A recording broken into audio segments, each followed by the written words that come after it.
एक तरफ मीरा हॉस्पिटल में थी तो दूसरी तरफ समीर होटल में सीता के सामने बहुत भावुक हो रहा था।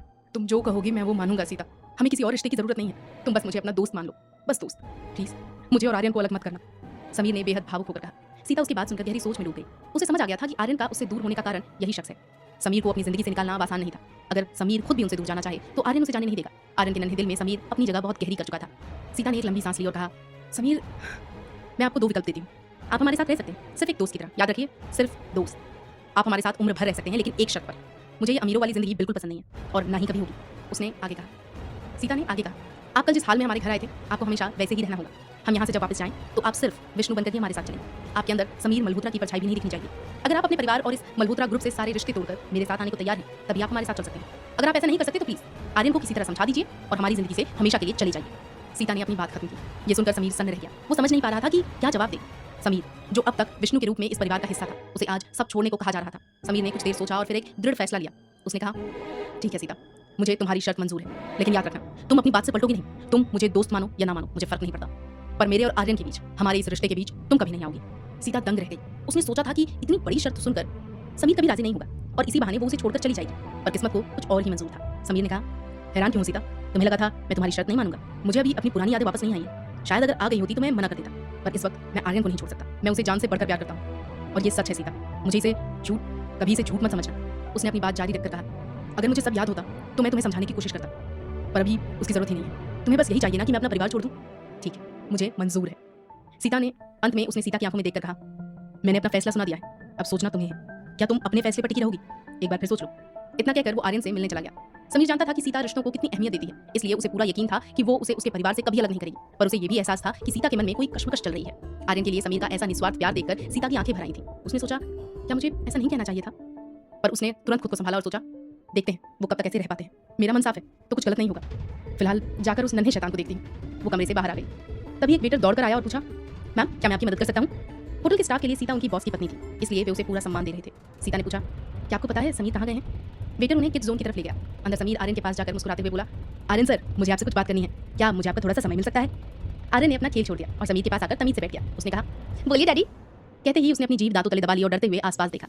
जब उसने देखा कि माँ वहाँ नहीं है तो वो हंसकर बोला, शुक्र है, मुझे लगा मम्मा सुन लेंगी। समीर ने उसके सिर पर प्यार से चपत लगाई और कहा, इतना डरते हो तो कल सबके सामने रॉब से क्यों कहा था कि मिस्टर समीर मेरे डैड हैं, तब डर नहीं लगा? आर्यन ने मासूमियत से कहा, बिग बॉय कल तो जोश में बोल दिया, पर उसके बाद मम्मी ने मुझसे बात नहीं की। अब मैं उनके सामने जाने से बच रहा हूँ, कहीं पकड़ लिया तो मेरी खैर नहीं। समीर ने उसकी मासूमियत पर मुस्कुराते हुए पूछा, इसी बारे में बात करने आया हूँ, क्या कल जो तुमने किया वो सही था छोटे भाई? आर्यन ने तपाक से कहा, मैंने कुछ गलत नहीं किया बिग बॉय, मैं हमेशा सही होता हूँ। समीर ने उसे अपनी गोद में बिठाया और समझाया, क्या तुमने सोचा कि कल तुम्हारी मम्मी को कैसा लगा होगा? उन्होंने तुम्हें अकेले पाल कर इतना बड़ा और बहादुर बनाया है। जब तुमने उनसे कहा कि मम्मी नहीं डैडी जरूरी है तो उनका दिल कितना दुखा होगा? ये सुनते ही आर्यन की आंखों में आंसू आ गए। वो रुआंसा होकर बोला, मैंने कब कहा कि मुझे मम्मी नहीं चाहिए? मुझे तो आप दोनों चाहिए। अगर कल मैं आपके पक्ष में नहीं बोलता तो आप अभी मेरे साथ नहीं होते ना बिग बॉय। बाहर खड़ी सीता ने जब ये बातें सुनी तो उसे समझ आ गया कि उसका बेटा पिता के प्यार के लिए कितना तरस रहा है। वो मुस्कुराते हुए अंदर आई और बोली, अरे वाह, छोटा भाई तो बड़ी बड़ी बातें करने लगा है। सीता को देखते ही आर्यन ने डर के मारे समीर को कसकर पकड़ लिया। सीता ने हंसते हुए कहा, बाहर आ और राउडी बेबी, तेरी सारी पोल खुल चुकी है, अब बता ये तेरे डैडी कैसे हुए? मेरी तरफ देखकर बोल। सीता भले ही मुस्कुरा रही थी पर समीर उसके अंदर के दर्द को महसूस कर पा रहा था। समीर ने आर्यन को अपने सामने खड़ा किया और पूछा, छोटे भाई तुम अपने बिग बॉय की बात मानोगे ना? आर्यन ने हाँ में सिर हिलाया। समीर ने कहा, अब से तुम मुझे डैडी नहीं कहोगे, ठीक है? ये सुनकर आर्यन का चेहरा उतर गया। उसने दुखी होकर पूछा, क्यों बिग बॉय, क्या आप मुझे पसंद नहीं करते? समीर ने उसे गले लगाकर कहा, तुम्हारी मम्मी को ये पसंद नहीं है और हमें उनकी बात माननी चाहिए ना। तुम्हारी मम्मी मान गई हैं कि हम तीनों एक ही घर में रहेंगे, तो अब से उनकी बात माननी होगी। तुम मुझे बिग बॉय बुलाओगे तभी हमारा रिश्ता नहीं बदलेगा, क्या तुम मेरी बात मानोगे? आर्यन ने उदासी से सिर हिलाया। फिर अचानक कुछ याद आते ही उसने पूछा, ठीक है बिग बॉय, अगर मम्मी मुझे खुद डैडी कहने को कहे तब तो मैं कह सकता हूँ ना? समीर ने मुस्कुराकर सहमति दी। दूसरी तरफ अभिषेक कार चला रहा था पर उसका पूरा ध्यान पिछली सीट पर लेटी मीरा पर था। उसने आशिका की तरफ देखा और पूछा, मीरा अचानक कैसे बेहोश क्यों हो गई? क्या ये मामूली चक्कर था या कुछ और? तुमने उसे सीरियस क्यों कहा? आशिका ने तंज कसते हुए कहा, अभिषेक भैया आप ये सब क्यों पूछ रहे हैं? आपको मीरा की इतनी फिक्र क्यों है? क्या आप उसके दोस्त हैं? अभिषेक ने उसकी बात काटते हुए कहा, दोस्त हूँ तभी बताओगी क्या आशिका? तुम जानती हो कि मैं एक सीबीआई ऑफिसर हूँ, हमारा रिश्ता क्या है ये तुम्हें बताने की जरूरत नहीं है मिसेस विघ्नेश। तुम बस एक डॉक्टर की तरह बताओ कि उसे हुआ क्या है। आशिका ने बताया कि जब उसने मीरा की जांच की तो उसे कुछ पता चला। ये सुनकर अभिषेक के मन में मिलीजुली भावनाएं उमड़ने लगी। वो ख्यालों में खोया हुआ कार चला रहा था। तभी आशिका अचानक चिल्लाई, अभिषेक ये बहुत सीरियस है, जल्दी हॉस्पिटल पहुंचो, उसे ब्लीडिंग शुरू हो गई है, जल्दी करो।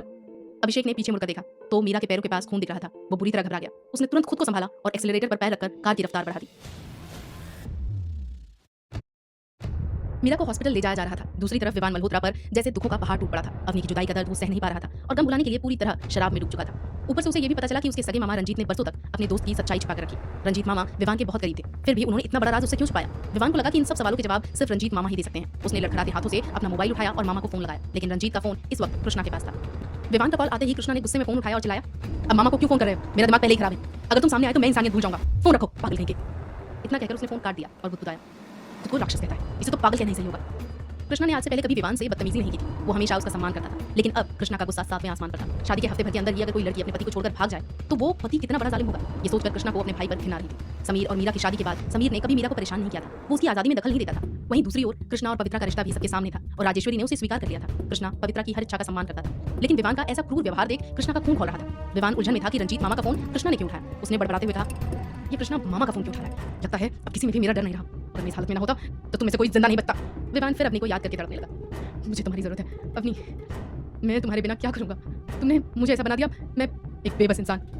पहले तुमने मुझे उकसाया और अब सारा दोष मुझ पर डालकर चली गई। मेरी काली बिल्ली, मेरी डार्क चॉकलेट। वो लड़खड़ाकर उठा और बिस्तर पर रखे पानी की बोतल से अपना मुंह धोया। मुंह धोने के बाद उसकी आंखों के सामने का धुंधलापन थोड़ा कम हुआ। वो खुद को संभालते हुए बोला, मैं बिल्कुल ठीक हूँ। विवान मल्होत्रा को कोई नहीं हरा सकता। लड़खड़ाते हुए वो अपने कमरे के सीक्रेट रूम में जा पहुंचा और पासवर्ड डाला।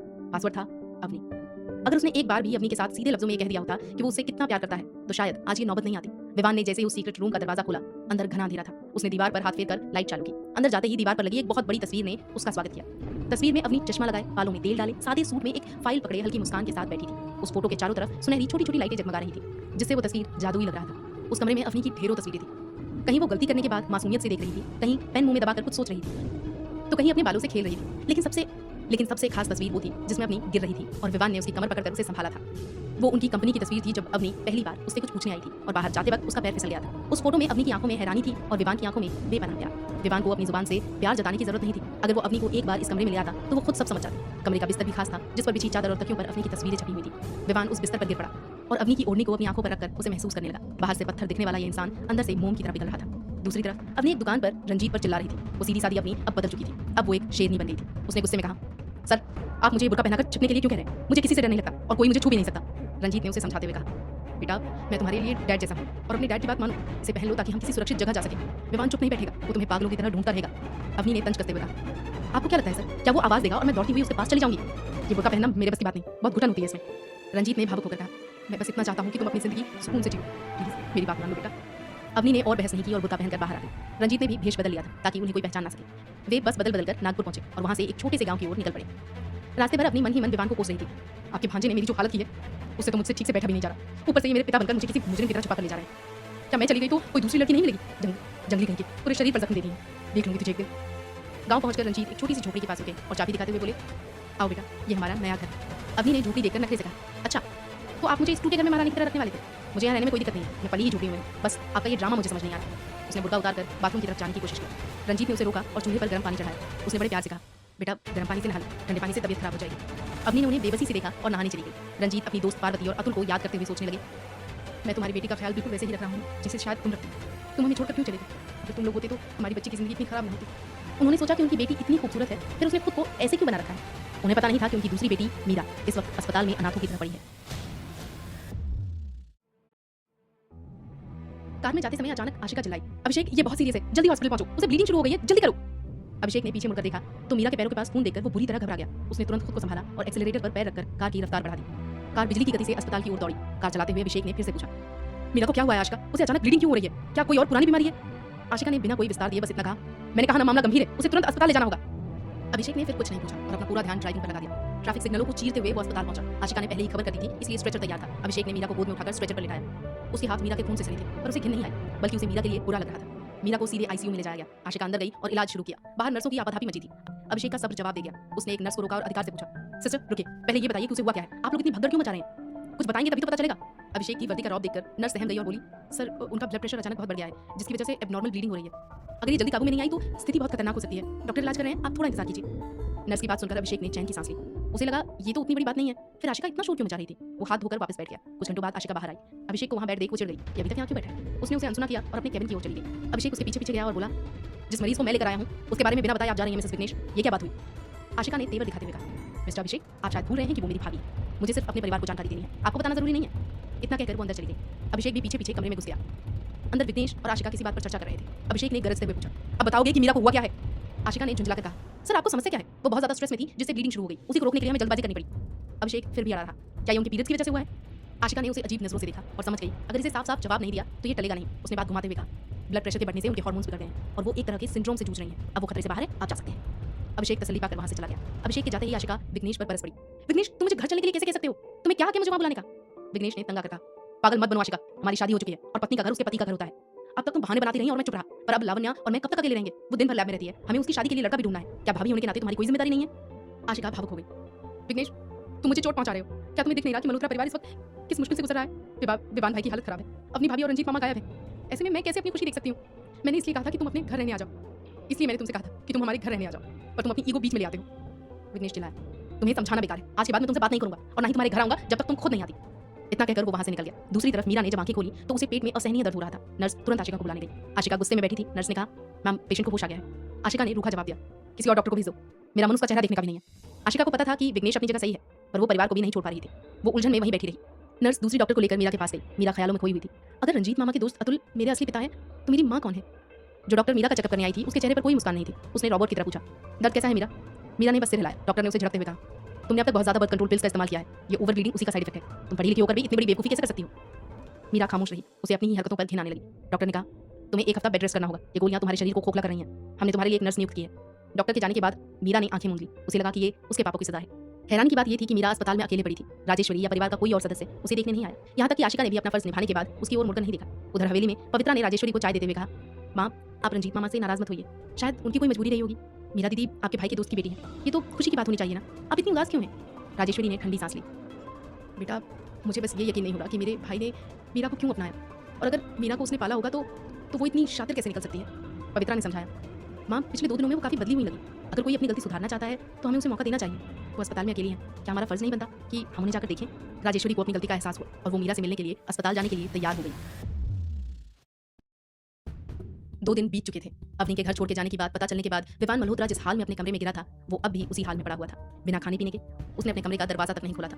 पुष्कर ने फिक्र में उसे कई बार फोन किया, लेकिन उसका फोन कब का बंद हो चुका था। उसने दरवाजा भी खटखटाया पर अंदर से कोई जवाब नहीं मिला। हार मानकर अब विवान की कंपनी का सारा काम पुष्कर और कृष्णा ही संभाल रहे थे। पुष्कर ने कृष्णा से कहा, कृष्णा इस प्रोजेक्ट को आज क्लाइंट के हवाले करना है। उनकी डिमांड के मुताबिक फाउंटेन तैयार है, लेकिन इसके वाटर आउटलेट की सेटिंग सिर्फ विवान को पता है। बस वही काम पेंडिंग है। उसे पूछने के लिए फोन करो तो कोई रिस्पॉन्स ही नहीं मिल रहा। कृष्णा ने झुंझलाते हुए कहा, पुष्कर भैया आप क्या बात कर रहे हैं? मेरा सिर फटा जा रहा है। मैंने अपनी जिंदगी में कभी इतना काम नहीं किया। इन 2 दिनों में आप लोगों ने मेरा जीना हराम कर दिया है। मैंने फैशन डिजाइनिंग की पढ़ाई की है, पर यहाँ मैं सब कुछ कर रहा हूँ। ऊपर से समीर भैया ने भी हाथ खड़े कर दिए हैं और कह रहे हैं कि उन्हें इन सबसे कोई लेना देना नहीं है। मुझे समझ नहीं आ रहा कि मैं क्या करूँ। तभी वहाँ पवित्रा आई और उसने शांत स्वर में कहा, रिलैक्स कृष्णा, इतना परेशान क्यों हो रहे हो? तुम लोग उस वाटर फाउंटेन की बात कर रहे हो ना, उसे अपनी दीदी ने डिजाइन किया था। उन्होंने पहले ही आउटलेट डिजाइन की फाइल बनाकर एचआर को दी थी। ये रही वो फाइल, इसे लो और अपना प्रोजेक्ट पूरा करके क्लाइंट को सौंपो। पवित्रा की बात सुनकर कृष्णा ने चैन की सांस ली। पुष्कर ने फाइल ली और बोला, मैं पहले जाकर वाटर आउटलेट ठीक करवाता हूँ, तब तक तुम कस्टमर को इन्फॉर्म कर दो। इतना कहकर वो वहाँ से चला गया। पुष्कर के जाते ही कृष्णा सिर पकड़कर बैठ गया। पवित्रा ने उसके पास बैठकर पूछा, कृष्णा तुम इतने तनाव में क्यों? ये तुम्हारा असली स्वभाव तो नहीं? कृष्णा ने दुखी होकर कहा, पवित्रा मैं थक गया हूँ। पहले जब मैं काम करता था तो विवान भाई मुझे गाइड करते थे, अब उन्होंने खुद को कमरे में बंद कर लिया है। मैं अकेले क्या क्या देखूं? ऊपर से रंजीत मामा और अपनी भाभी का कोई सुराग नहीं मिल रहा। विवान भाई बाहर आएंगे तो कोई समाधान निकलेगा। पवित्रा ने उसे समझाते हुए कहा, तुम्हारे भाई ने तुम्हें काम सिखाया है तो अब उसी सीख के साथ कंपनी चलाओ। इन 2 दिनों में कंपनी के शेयर 1% गिर गए हैं। अगर तुम ऐसे ही डरते रहे तो विवान भाई की सारी मेहनत बेकार चली जाएगी। कृष्णा ने आह भरते हुए कहा, वो तो ठीक है, पर समीर भाई भी कह रहे हैं कि उनका मल्होत्रा ग्रुप से कोई रिश्ता नहीं। पवित्रा ने सख्त लहजे में कहा, वो अब समीर नहीं विष्णु है। उन्होंने अभी तक हमें अपना परिवार नहीं माना है। उनसे मदद की उम्मीद छोड़ दो। तुम्हें जो भी हेल्प चाहिए मुझे बताओ, मैं अपनी टीम से करवा दूंगी। अब जाओ और अपना काम करो। इतना कहकर वो अपने काम पर लौट गई। कृष्णा ने पवित्रा का हाथ पकड़ा और उसे अपनी गोद में बिठा लिया और उसके माथे को छुआ। उसने कहा, थैंक्स पवित्रा, जब भी मैं टूटता हूँ तो मुझे संभाल लेती हो। पर एक सवाल अभी भी चुभ रहा है, रंजीत मामा को कैसे ढूंढे? माँ उन्हें और भाभी को याद करके बहुत रो रही हैं। पवित्रा उठी और उसके सिर पर हल्की सी चपत लगाकर बोली, कृष्णा वो विवान भाई की समस्या है। उनकी पत्नी उनसे नाराज होकर गई है तो उन्हें ही ढूंढ कर लाना होगा। तुम्हें कंपनी की फिक्र करनी चाहिए क्योंकि वो तुम्हारे दादा और पिता की विरासत है। अपनी भाभी को ढूंढना उनका निजी मामला है, वो खुद देख लेंगे। तुम बस अपनी कंपनी और इस पवित्रा पर ध्यान दो। 2 दिन से तुम्हारा चेहरा अदरक खाने वाले बंदर जैसा हो गया है। पवित्रा हंसते हुए अपने केबिन की ओर चली गई। दूसरी तरफ अस्पताल में राजेश्वरी ने जूस का गिलास मीरा की ओर बढ़ाते हुए कहा, बेटा इसे पी लो, थोड़ी ताकत आएगी। मीरा ने नम आंखों से देखते हुए कहा, सॉरी माँ, मैंने जानबूझकर कुछ नहीं किया, प्लीज मुझे माफ कर दीजिए। राजेश्वरी ने उसे दुलारते हुए कहा, ठीक है बेटा, अब एक ही बात कितनी बार बोलोगी? तू मेरे भाई की दोस्त की बेटी है, मुझे यकीन है कि अब तू अपनी जिम्मेदारी समझेगी। मीरा ने राजेश्वरी का हाथ कसकर पकड़ लिया जैसे वो वादा कर रही थी। तभी आशिका वहाँ डॉक्टर के रूप में आई। उसने ठंडे लहजे में मीरा की जांच की और पूछा, अब ब्लीडिंग ठीक है ना? मीरा ने बस सिर हिलाया। आशिका ने मन ही मन सोचा, ये तो अपनी चिकनी चुपड़ी बातों से माँ को फिर से अपनी तरफ कर रही है। उसने मीरा से कड़वाहट के साथ कहा, सुनो, अगर तुमने दोबारा वो बर्थ कंट्रोल पिल्स ली तो अगली स्टेज कैंसर है। अगर कैंसर चाहिए तो शॉक से खा, पर याद रखना इलाज के लिए विवान मल्होत्रा के अस्पताल की तरफ मुड़कर भी मत देखना। इतना कहकर वो कमरे से बाहर निकल गई। राजेश्वरी ने मीरा से कहा, तू बुरा मत मान बेटा, वो ऐसी ही है। राजेश्वरी जब आशिका के पीछे उसके कैबिन में गई तो आशिका ने झुंझलाकर कहा, माँ आप भले ही उसे सिर पर बैठा कर रखो, पर मैं नहीं भूल सकती कि उसने क्या किया है। वो एक छोटी बच्ची नहीं है जिससे गलती हो गई। आप जाइए और उसकी सेवा करिए। आशिका ने विघ्नेश को फोन लगाया पर उसका फोन बंद आ रहा था। वो हार कर कुर्सी पर पीछे की ओर झुक गई। वहीं अपने कमरे में विवान मल्होत्रा अब तक औंधे मुंह पड़ा था। उसने अवनी की ओढ़नी को अब तक नहीं छोड़ा था। अवनी जा चुकी थी पर विवान उसकी यादों को जकड़े बैठा हुआ था। वो नशे में बड़बड़ाया, चॉकलेट, मैं अब भी नहीं पी रहा, प्लीज आ जाओ, वापस आ जाओ।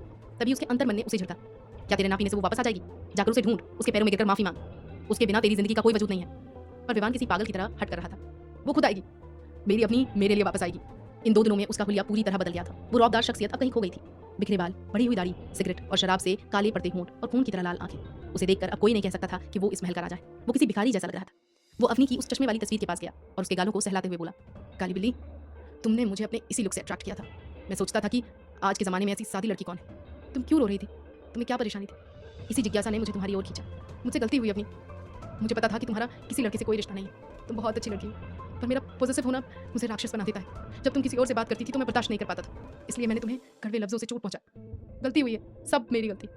मैं तुम्हारे पैर पकड़कर माफी मांगने को तैयार हूं। बस वापस आ जाओ मेरी खाली बिल्ली। वो तस्वीर के सामने गिड़गिड़ाने लगा। अचानक उसका मूड बदला और वो फिर से गुस्से में आ गया। मैं क्यों आऊं तुझे ढूंढने? ऐसा सपना भी मत देखना। तू विवान मल्होत्रा को छोड़कर गई है ना, तुझे इसकी सजा मिलेगी। उस दिन तूने मामा से मुझे पिटवाया, आज तुझे पता है कि तेरा दोस्त चंदू मेरी कैद में है, फिर भी तू चली गई। क्या करूं? चिल्ला, तुझे क्या करूं मैं, क्या करूं? चिल्लाते हुए उसने कमरे की सारी चीजें तहस नहस कर दी। वो इस वक्त पूरी तरह एक सनकी और पागल इंसान लग रहा था। एक तरफ विवान अवनी के लिए पागल हो रहा था तो दूसरी तरफ अवनी पिछले 2 दिनों से बिस्तर से उठी तक नहीं थी। एक तरफ विवान अवनी के लिए पागल हो रहा था तो दूसरी तरफ अवनी पिछले 2 दिनों से बिस्तर से उठी तक नहीं थी। वो पूरी तरह थक कर हार चुकी थी। रंजीत उसके लिए तरह तरह के पौष्टिक व्यंजन बनाकर लाते थे। वो बिना मना किए सब खा लेती थी, लेकिन उनसे एक शब्द भी नहीं बोलती थी। रंजीत ने उसे बातों में लगाने की बहुत कोशिश की। असल में अवनी उतनी सावली नहीं थी जितना उसे लोग चिढ़ाते थे। उसने जानबूझकर खुद को वैसा दिखा रखा था। ढेर सारा तेल लगाकर चिपके हुए बाल, बड़ा सा सोडा बोतल जैसा चश्मा लगाना और अपनी नाप से कहीं बड़े कपड़े पहनकर वो खुद को बदसूरत दिखाती थी। रंजीत ने उससे पूछा, बेटा तुम वैसे काली नहीं हो जैसा लोग कहते हैं, तुम तो बहुत सुंदर हो, फिर तुम ऐसा मेकअप क्यों करती हो? क्या पार्वती ने तुम्हें ऐसे ही रहने को कहा था या तुमने खुद को ऐसे पेश करना शुरू किया? लेकिन अवनी ने उनकी बातों पर कोई ध्यान नहीं दिया और खामोशी से लेटी रही। उस सुबह रंजीत खाने की थाली लेकर उसके पास गए। अवनी ने हमेशा की तरह पानी के कटोरे में हाथ धोया और उनके बनाए बैंगन के भरते और चावल को मजे से खाने लगी। रंजीत ने पूछा, क्या तुम्हें पसंद आया बेटा? अवनी ने बस सिर हिलाया। रंजीत पुरानी यादों में खोते हुए बोले, तुम्हारी माँ और डैड दोनों को भी मेरे हाथ का बैंगन का भरता बहुत पसंद था, खासतौर पर जब मैं उसमें इमली डालता था तो वो दोनों बड़े चाव से खाते थे। अवनी ने तुरंत कड़वाहट से कहा, मेरी माँ और डैड तो इस बेरहम दुनिया में मुझे अकेला छोड़कर चले गए, फिर आप उनके बारे में बात क्यों कर रहे हैं? रंजीत का चेहरा उतर गया। उन्हें लगा था कि माँ बाप का जिक्र सुनकर अवनी कुछ पूछेगी, पर उसने बेरुखी से उनका दिल दुखा दिया। फिर भी उन्होंने कुछ नहीं कहा और अपना काम करने लगे। अवनी भले ही शरीर से थकी हुई लग रही थी पर असल में उसका मन थक चुका था। उसका दिमाग तेज रफ्तार से दौड़ रहा था। विवान ने उस रात को जो उसके साथ किया उसकी उसे उतनी फिक्र नहीं थी क्योंकि वो विवान से प्यार करती थी। अगर विवान ने सिर्फ शारीरिक जबरदस्ती की होती तो शायद वो लड़ लेती। विवान की शुरुआत तो प्यार से हुई थी, वो भले ही नशे में था पर अवनी उसके करीब आना चाहती थी। लेकिन विवान के उस एक टेस्ट ने उसके रिश्ते की नींव हिला दी थी। अवनी जब महल से निकली थी तो वो विवान की एक छोटी सी तस्वीर चुरा कर लेकर आई थी। वो उससे नफरत नहीं कर पा रही थी, पर उसके शक ने कि इसका किसी से शारीरिक संबंध बना है या नहीं अवनी के दिल को छलनी कर दिया था। उसने मन ही मन विवान से कहा, विवान तुमने मेरे साथ ऐसा क्यों किया? तुमने डॉक्टर से मेरा चेकअप करवाया, क्या तुम्हें मुझ पर इतना शक था? मुझे पता है कि तुम्हें सब पता था, फिर भी तुमने मुझे चोट पहुंचाई। तुम्हारी खुशी के लिए मैंने सब सह लिया, पर उसका नतीजा क्या निकला? उसने अपनी सोच बदली। अगर पहली बार जब तुमने मेरे चरित्र पर सवाल उठाया था तभी मैंने तुम्हें तो तमाचे जड़कर सुधार दिया होता तो शायद आज ये दिन ना देखना पड़ता। अब सोचने का कोई फायदा नहीं, हमारे बीच सब खत्म हो चुका है। उसने फैसला किया कि वो हार मानकर नहीं बैठेगी।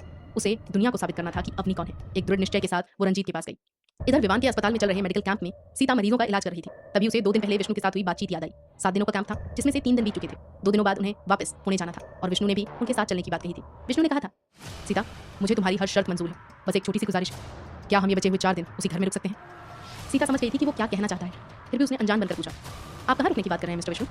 विष्णु ने चिढ़कर कहा, ये क्या है सीता, मैंने कितनी बार कहा है कि मुझे मिस्टर मत बुलाओ। अगर तुम मुझे एक दोस्त की तरह स्वीकार नहीं करोगी तो हम एक घर में कैसे रहेंगे? अजनबियों की तरह एक दूसरे को घूरना अच्छा लगेगा क्या? उसने आगे कहा, इसका आर्यन पर क्या असर पड़ेगा? अगर हम उसके लिए एक मिसाल नहीं बन सकते तो कम से कम उस पर मानसिक दबाव तो ना डालें। सीता ने रूखा जवाब दिया, मैं एक डॉक्टर हूँ, मुझे पता है क्या करना है। विष्णु ने मन ही मन उसे कोसा, हाँ बहुत बड़ी डॉक्टर, जिसे ये समझ नहीं आ रहा कि उसका बच्चा पिता के प्यार के लिए क्यों तरस रहा है। अपने बच्चे का मन नहीं पढ़ पा रही और मुझे ब्लैकमेल कर रही है। पर उसने नरमी से कहा, ठीक है मैडम, आपको सब पता है, अब मैं कुछ नहीं बोलूंगा वरना फिर बहस होगी। मैं तो बस आर्यन की खुशी के लिए कह रहा था। उसे वो घर, बगीचा और फूल बहुत पसंद आया है। सीता ने उसकी बात काटते हुए कहा, तो क्या आप ये जताना चाहते हैं कि मेरे घर में कुछ नहीं है और आपके पास सारी सुख सुविधाएं हैं? विष्णु झल्ला गया पर खुद को शांत रखा। मैंने ऐसा नहीं कहा सीता, बस ये सोच लो कि तुम किसी होटल की जगह उस घर में रह रही हो। मैं तो अभी बेकार हूँ, मेरे पास पैसे नहीं है। तुम होटल के जो पैसे देने वाली थी वो मुझे दे देना, मैं उसे खर्च के लिए रख लूंगा।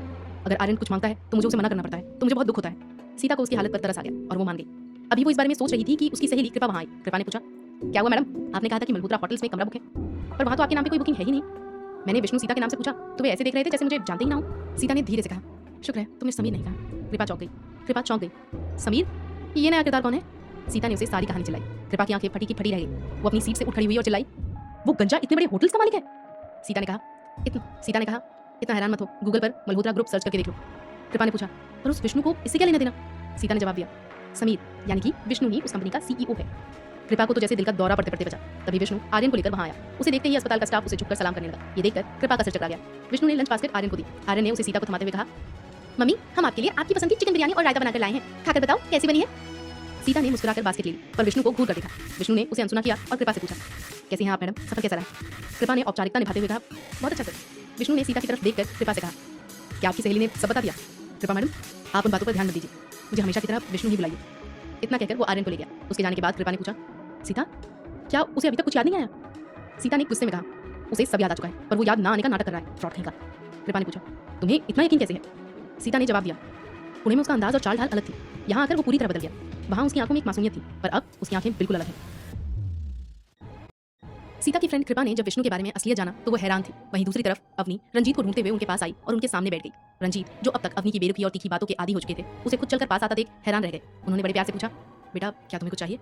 अवनी ने नाक चढ़ाते हुए कहा, आप मुझे कब तक यहाँ ऐसे रखने का इरादा रखते हैं? क्या आपके दिमाग में कोई और प्लान चल रहा है? क्या आप अपने भांजे की मदद करने के लिए कोई नया खेल खेल रहे हैं? रंजीत घबरा कर बोले, अरे बेटा तुम ऐसा क्यों सोच रही हो? मैंने ऐसा कुछ नहीं किया। तुम जो कहोगी मैं वही करूंगा। वो मेरा भांजा है तो तुम मेरी बेटी से कम थोड़ी हो, बल्कि ऐसा समझो तुम मेरी ही बेटी हो। उन्होंने अवनी के सामने पूरी तरह सरेंडर कर दिया। तभी अवनी ने अचानक एक अजीब सवाल किया, आपका बैंक बैलेंस कितना है? रंजीत बोले, बेटा इतना बैंक बैलेंस तो है कि तुम चाहो तो तुम जो चाहो वो कर सको। सिर्फ बैंक बैलेंस ही नहीं, मैंने अपनी कमाई से कई स्टेट विदेश में बगीचे और बहुत सारी जमीनें बचाकर रखी हैं। पर तुमने तो कहा था कि तुम्हें मेरी संपत्ति से कोई लेना देना नहीं है। अवनी ने सख्त अंदाज में कहा, मैंने कब कहा कि मुझे आपकी मेहनत की कमाई नहीं चाहिए? मैंने तो बस कहा था कि मुझे उस राक्षस विवान मल्होत्रा की एक पाई भी नहीं चाहिए। रंजीत उसे उलझन में देखने लगे कि आखिर वो कहना क्या चाहती है। तभी अवनी ने अपना फैसला सुनाया, मुझे एमबीए करना है, वो भी दुनिया की टॉप यूनिवर्सिटी से। ये सुनकर रंजीत का चेहरा खिल उठा। बस इतनी सी बात बेटा, मैं तुम्हें कैम्ब्रिज यूनिवर्सिटी में पढ़ाऊंगा। मुझे बहुत खुशी हो रही है कि तुमने मुझसे हक से कुछ मांगा है। मैं अपनी बेटी का हर सपना पूरा करूंगा। वो उत्साह में आगे बोली, बताओ कब एडमिशन करवाना है? तुम कब जा रही हो? एंट्रेंस एग्जाम की चिंता मत करो, तुम तो बहुत होशियार हो, आसानी से निकाल लोगी। और अगर कोई दिक्कत हुई तो मैं संभाल लूंगा। वो ख्यालों में अपनी बेटी के भविष्य का महल बनाने लगे। अवनी ने सावधान करते हुए कहा, लेकिन अगर आप अपने अकाउंट से मेरी पढ़ाई के लिए पैसे निकालेंगे तो क्या विवान को पता नहीं चलेगा? रंजीत हंसकर बोले, उसे कैसे पता चलेगा? वो ढूंढने की कोशिश तो जरूर करेगा, पर मैं अपने वकील को कहकर बैंक को सख्त निर्देश दिलवा दूंगा कि कोई भी जानकारी बाहर ना जाए। या फिर मेरे एक दोस्त हैं जिसके पास मेरे कुछ सेविंग्स हैं, हम वो इस्तेमाल कर लेंगे। तुम बस हाँ कहो, मैं कल ही तुम्हारी फ्लाइट की टिकट बुक करवाता हूँ और हम अमेरिका या इंग्लैंड निकल चलते हैं। अवनी ने ठंडे स्वर में कहा, हम नहीं, मैं अकेली जाऊंगी, और वैसे भी इस हुलिये में मुझे कोई नहीं पहचान पाएगा, है ना? रंजीत ने उसकी हाँ में हाँ मिलाते हुए कहा, हाँ बेटा बिल्कुल, इस हाल में तो तुम्हें कोई नहीं पहचान सकता। वो अपनी बेटी की हर बात में जी हुजूरी कर रहे थे। जैसे कोई बच्चा पहली बार बोलना सीखता है तो हम उसकी हर बात पर खुश होते हैं। अवनी को उनका ये बदला हुआ रूप अंदर ही अंदर अच्छा लग रहा था, पर वो अपनी मुस्कान छुपाने की कोशिश कर रही थी। असली डैड ना सही, लेकिन डैड जैसा प्यार रंजीत उसे पूरा दे रहे थे। आज रंजीत उसकी हर हसरत पूरी कर रहे थे। अवनी ने अनजान बनकर पूछा, अच्छा तो आपने मेरा कोई नाम भी सोचा होगा, क्या नाम बताया था आपने? रंजीत ने बड़े लाड से उसके सिर पर हाथ फेरते हुए कहा, तान्या। तान्या सुनने में अच्छा है। आज से इस दुनिया के लिए मैं अवनी नहीं बल्कि तान्या हूँ। अवनी ने बात आगे बढ़ाई, आप यहीं रुके, सिर्फ मेरी टिकट करवाइए। वहाँ मेरे लिए किसी भरोसेमंद औरत का इंतजाम कर दीजिए जो मेरी मदद कर सके, पर उसे मेरे बारे में कोई सच पता नहीं होना चाहिए। और हाँ, मेरे इस काली बिल्ली वाले हुलिये से आपको दिक्कत तो नहीं है ना? रंजीत भावुक होकर बोले, मुझे क्या दिक्कत होगा बेटा, तुम्हारे चेहरे में मुझे मेरी दोस्त पार्वती दिखती है। तुम्हें देखकर मुझे अवनी ने उन्हें बीच में ही टोक दिया, मुझे आपकी ये फिल्मी और इमोशनल डायलॉग नहीं सुने हैं। बस जो मैंने आपसे कहा उसका इंतजाम कर दीजिए। वहाँ किसी को पता नहीं चलना चाहिए कि मैं अवनी हूँ। अब से मेरा नाम सिर्फ तान्या होगा, समझ गए? रंजीत मान गए। रंजीत ने तुरंत अपनी जिगरी दोस्त कैलाश को फोन लगाया। कैलाश ने फोन उठाते हुए कहा, अरे रंजीत तू कहाँ गायब हो गया? तेरे घर वाले पागलों की तरह तुझे ढूंढ रहे हैं। रंजीत ने कहा, वो सब छोड़ कैलाश, मेरी बात सुन। मैंने तुझे जो पैसे उधार दिए थे वो मुझे अभी चाहिए। कैलाश ने मजाक किया, तू जहाँ भी गायब होता है पैसे के साथ ही क्यों गायब होता है? क्या इसलिए फोन किया है? रंजीत चिढ़ गए, कैलाश मजाक छोड़, वरना मैं तुझे सीधा कैलाश पर्वत पहुंचा दूंगा। मुझे वो रकम अभी चाहिए, अर्जेंट। और सुन, कोई भी पूछे तो मत बताना कि मैं कहाँ हूँ। कैलाश ने कहा, अरे भाई मुझे खुद नहीं पता कि तू कहाँ है। रंजीत ने सख्त लहजे में कहा, मेरे पास समय नहीं है, पैसे तैयार रख, मैं जहाँ बताऊँ वहाँ आकर मुझे दे जा, और बैंक में भी बोल देना कि मेरा कोई भी ट्रांजैक्शन डिटेल किसी को ना दिया जाए। इतना कहकर उन्होंने फोन काट दिया। इसके बाद उन्होंने इंग्लैंड में अपने एक और दोस्त को कॉल किया और अवनी के लिए एक अलग घर और कैम्ब्रिज में एडमिशन की बात पक्की की। वो अवनी की पहली ख्वाहिश पूरी करने के लिए दिन रात एक कर रहे थे। वो चाहते तो सीधा यूनिवर्सिटी कॉल कर सकते थे, पर उन्हें डर था कि विवान को भनक लग जाएगी, इसलिए वो सब कुछ पर्दे के पीछे से कर रहे थे। उधर अवनी छत की ओर देखते हुए हिसाब लगा रही थी कि विवान मल्होत्रा को कैसे तड़पाया जाए। वो उसे एक ऐसा जख्म देना चाहती थी जो कभी ना भरे, पर बेचारी अवनी को ये नहीं पता था कि विवान को सजा देने के लिए भगवान पहले से ही एक नया तोहफा उसके कोख में भेज चुके हैं। 3 दिन बाद विवान मल्होत्रा को एहसास हुआ कि पेट नाम की भी कोई चीज होती है। उसे भूख लगी, उसने खाना मांगने के लिए अपना मोबाइल उठाया, पर वो बंद था। उसे याद आया कि आखिरी बार उसकी कृष्णा से बात हुई थी। धीरे धीरे उसे सब याद आने लगा, उसका रंजीत मामा को कॉल करना, कृष्णा का फोन उठाना और वो चौंकाने वाला सच। विघ्नेश ने कहा था कि मीरा रंजीत मामा के दोस्त अतुल की बेटी है। मुझे मामा से इस बारे में पूछना होगा, आखिर उन्होंने बरसों तक हमसे अपने दोस्त के परिवार को क्यों छुपाया? क्यों उन्होंने समीर भाई की शादी उससे करवा दी? विवान बड़बड़ाते हुए अपने कमरे से बाहर निकला। कल आएगा कहानी का